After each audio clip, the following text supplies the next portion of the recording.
oba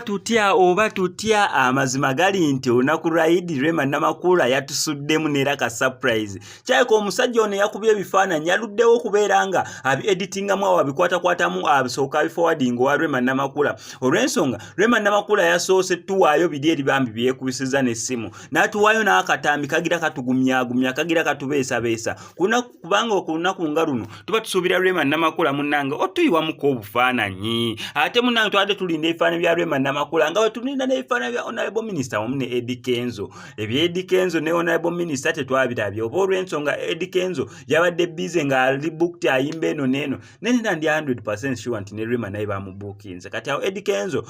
ne Honorable Fiona Nyamutoro mwatukozeemu si bulungi. Kati concentrating ku Rema Namakula eyatukoze obulungi obutagambika. Abantu mwayogera nnyo ku nnyashi ya Rema Namakula. Mwayogera nnyo ku nnyashi ya Rema Namakula paka oyavaayo n'abakakasa mbu dda kituufu nnyashi ye omusajja amuliisa bulungi omusajja ensonga zonna zikwasaganya bulungi kati alina emirembe n'ennyashi yajja kaakati nno omuntu otuuka okwambalira shaliya nnyashi neerabika dda kitegeeza olinamu waliwo kano akayimba kenjagala simanyi nno naye akayimba naye ng'ejinjagala ebyonoonese kano kituufu olina ebbina olina ddene nnyo sifa ku mpisa kasite kituufu olina ebbina wadde bagamba ebbina terifumba oba terifumba libireke singa nayagalako okunandifunya fumba omwana Rema Namakula ddala kituufu olaba oyambala shaliya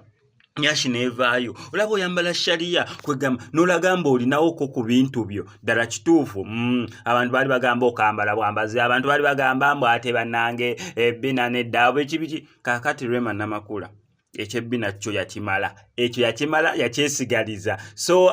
weeruta olunaku olwayidi we lwagendedde ddala maaso naddala ku saidi ya Rema Namakula wamu n'omukulu Dr. Hamza Ssebunya era nga tubaagaliza ebirungi ebyereere after Eid after ekisibo Ramadan ebintu ebibagendedde ddala bulungi byonna bimwasaba musobole okubeera nga Allah abibawa abalabe bamwe Allah bateekere ddala wala eri batuleme kubeera nga abatuukako so tukongratulatinga Rema Namakula okutuuka ku lunaku olwayidi na buli kimu nga we kyagenze maaso. Saidi eri endala ey'omukulu Eddie Kenzo ne Honorable Fiona Nyamutoro byo byasajjuse ddagwa ate nabakubeera ng'olaba akatambi nga Eddie Kenzo akonfaminga nti